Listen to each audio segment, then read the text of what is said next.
नमस्कार दोस्तों, आइए इस वीडियो में हम चर्चा करते हैं रीजनिंग की कि रीजनिंग की तैयारी कैसे करें। How to prepare for reasoning. ये है मेरे बारे में।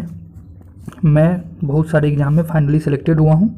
ये मेरे बारे में है और एक बार मैं रीजनिंग में 50 लाने में भी सक्षम हो पाया हूँ। ठीक है, रीजनिंग में मेरे हमेशा ही 45 प्लस मार्क्स रहते थे, इसलिए मेरा सिलेक्शन हो पाया।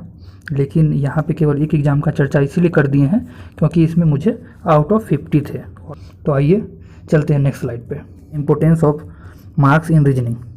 पहला पॉइंट देखिए, if you loss even a single marks in reasoning you will out of the competition without any means. यानी कि रीजनिंग इतना आसान सब्जेक्ट है कि इसमें जब आप एक भी नंबर आप मिस करते हैं किसी भी कारण से, तो आप समझिए कंपटीशन से बाहर हो गए। क्योंकि ये तो इसमें सब लोग नंबर लाते हैं। जैसे दूसरा पॉइंट देखिए कि एवरी वन जो है, एवरीथिंग गलत है, every one getting 40 plus out of 50 in reasoning. ऐसा कोई नहीं है जिसको 40 से कम नंबर आता है। जो सेलेक्ट होते हैं ना, एक चीज़ जान लीजिए, जो सेलेक्टेड बंदे होते हैं जिनका सिलेक्शन होता है, वो कोई भी 40 से कम नंबर ला के 40 से नीचे अगर आएगा उसका, तो वो सिलेक्ट हो ही नहीं सकता। इसलिए सबका 40 से ऊपर आता है। तो जब आप 40 के आसपास नंबर ला रहे हैं तो आप कॉमन स्टूडेंट हैं, you are not special to get selected. ठीक है, तो ये जो 40 से 50 का जो फासला है, यही आपको लिस्ट में नाम ला देगा और यही आपको लिस्ट से बाहर कर देगा। ठीक है, और एक और मिथ है, क्योंकि हमारे दिमाग में ये सब चीज़ रजिस्टर नहीं हो पाती है। जब आप सुनेंगे, जैसे आप इसका जब थंबनेल देखे होंगे वीडियो का, तो आपको लगा होगा कि 50 में 50 क्या, ये उल्लू बना रहा है। ये सब नहीं हो सकता है, लेकिन ये अचीवेबल है। इसको तीसरा पॉइंट जो है ना, इसको आप दिमाग में अंदर तक जाने दीजिए, क्योंकि जब तक आपको भरोसा नहीं होगा कि ऐसा हो सकता है, तब तक आप कर नहीं पाएंगे। Full marks is achievable. मैंने बहुत दोस्तों को मैं जानता हूँ, आप भी जानते होंगे, जो रीजनिंग में पूरे 50 नंबर लाए हैं। ठीक है, इंक्लूडिंग मी। आइए चलते हैं नेक्स्ट स्लाइड पे। ये भी बहुत इंपॉर्टेंट पॉइंट है कि रीजनिंग की तैयारी आखिर किस बुक से करें। बुक रिक्वायर्ड, ये जनरली बहुत पूछा जाने वाला सवाल है कि कौन सा बुक से रीजनिंग होगा। लोग जितने बार जाते हैं नया नया किताब लेके आते हैं रीजनिंग का, कभी ये ले आया, कभी 10 सेट वो ले आया, कभी कुछ ले आया। लेकिन ये सबसे बड़ी बात जान लीजिए कि कोई बुक की ज़रूरत नहीं है रीजनिंग के लिए। No book required for reasoning in SSC. ये बहुत बड़ी बात है। तो आपके दिमाग में सबसे बड़ा सवाल ये होगा, फिर तैयारी कैसे करें। ठीक है, तो आइए नेक्स्ट स्लाइड पे। इसमें देखिए, how to prepare, just take previous year practice set. बस यही है वो बुक। प्रीवियस ईयर का जो प्रैक्टिस सेट है, उसी को आप किताब मानिए। किसी भी पब्लिकेशन का ओल्ड ईयर का जो पहले आ चुका है, वो क्वेश्चन का कलेक्शन ले आइए मार्केट से, जितना सारा मिल जाए। More than enough sets are available. ज़रूरत से ज़्यादा अवेलेबल है मार्केट में, इतना अवेलेबल है कि आप उसको सॉल्व करते करते सिलेक्शन पा जाइएगा, लेकिन आप पुराना क्वेश्चन को ख़त्म नहीं कर पाइएगा। ठीक है, यहाँ आइए। फिर ये तो बुक आप ये ख़रीद के ले आए, अब क्या करें? तो solve as many as set you can daily. इसमें देखिए विथ टाइमर, दो टर्म बहुत इंपॉर्टेंट है कि, और as many as set you can, यानी आप जितना कर सकते हैं एक दिन में, 2 कर सकते हैं, 4 कर सकते हैं। अगर किसी के पास समय कम रहता है, मान लीजिए कोई किसी जॉब से लीव विदाउट पे लेके आया है, कोई प्राइवेट जॉब छोड़ के आया है, कुछ भी, जिनके पास कम समय में 1-2 महीने में तैयारी करते हैं, तो वो एक दिन में 5-5, 6-6 सेट सॉल्व कर देते हैं। क्योंकि 15 मिनट का तो होता ही है। अब का जो है 25 क्वेश्चन है, 25 क्वेश्चन, तो 25 क्वेश्चन सॉल्व करने के लिए 15 मिनट बहुत हो गया। मैं ज़्यादा बोल रहा हूँ, 10 मिनट। 10 मिनट में एक सेट, तो आप 10 मिनट में एक सेट सॉल्व करिए। उसके बाद 15-20 मिनट उसका डिस्कशन करिए, यानी कि आधे घंटे में आपका एक सेट निपटेगा। ठीक है, तो डेली जितना कर सकते हैं 2 तो पक्का करिए। ठीक है, अब देखिए आगे क्या है।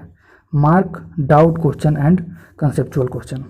2 तरह के क्वेश्चन को टिक करिए। देखिए, इसको डिटेल में समझते हैं कि डाउट वाले क्वेश्चन को, जिसमें डाउट है, और जो कंसेप्चुअल है, यानी कि बहुत सारा क्वेश्चन ऐसा होगा जिसको आप सॉल्व कर लेंगे, लेकिन वो कॉन्सेप्चुअल रहेगा। आपको लगेगा कि अभी मेरा माइंड स्मूथ चल रहा था तो मैंने इसको सॉल्व कर लिया, एग्जाम का प्रेशर होता तो मैं इसको सॉल्व नहीं कर पाता, तो इसलिए इसको हम बोलेंगे कंसेप्चुअल क्वेश्चन। और डाउट क्वेश्चन तो वही है जिसको आप सॉल्व कर ही नहीं पाए।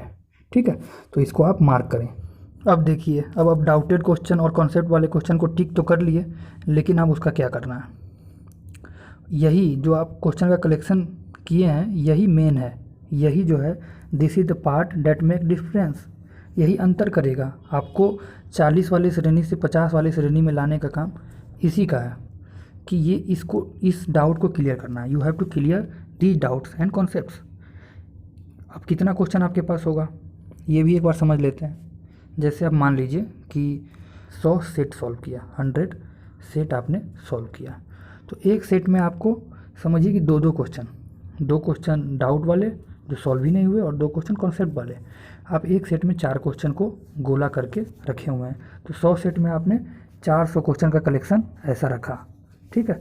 तो अब आपका ये 400 क्वेश्चन जो है इसको आप माई बाप मान लीजिए। किसी भी एग्ज़ाम से पहले इसको दोहराइए, जब आपको रिवीजन करने का मन हो रीजनिंग का तो आप इस 400 क्वेश्चन को सॉल्व करिए, क्योंकि जो आपके जैसे 25 क्वेश्चन जब एग्ज़ाम में आते हैं, 25 क्वेश्चन जब एग्ज़ाम में आते हैं तो उसमें से 20 क्वेश्चन सबको आता है, सबको, जितने लोग थोड़ा भी सिंसियर है और एग्ज़ाम दे रहे हैं उसको 20 क्वेश्चन आता है।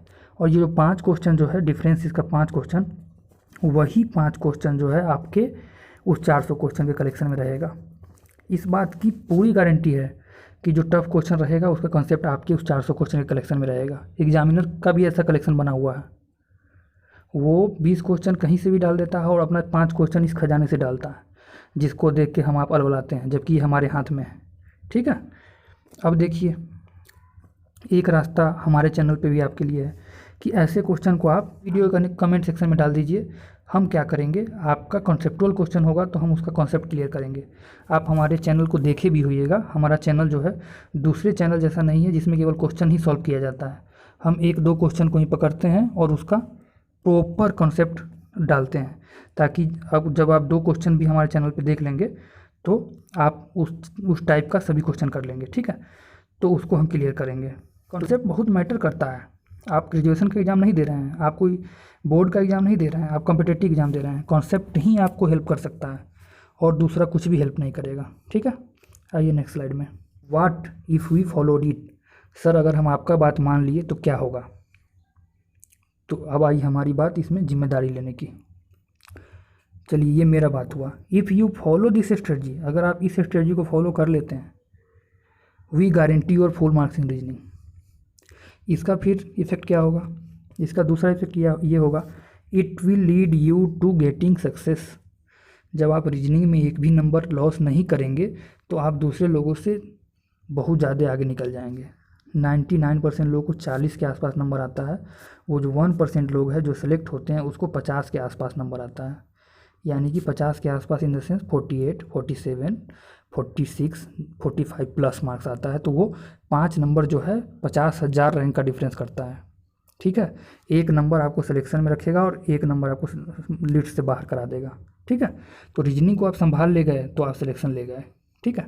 अब आइए ये पॉइंट देखिए, must watch videos on this channel because we believe in building concept unlike other channel who just solve question. देखिए हमारे चैनल का जितना भी रीजनिंग का क्वेश्चन आएगा वो कॉन्सेप्ट पे आएगा, वो जो है आपके सवाल पे आएगा। तो इस वीडियो को आप एकदम मिस ना करें, ठीक है। हमारे चैनल पे कोई भंडार नहीं दिखाया जाता है, जैसे बाकी चैनल पे हम देखते हैं 20 इंपॉर्टेंट क्वेश्चन ऑफ रीजनिंग। हम किसी का बुराई नहीं कर रहे हैं, किसी का नाम भी नहीं ले रहे हैं, लेकिन ये तरीका नहीं होता पढ़ाने का।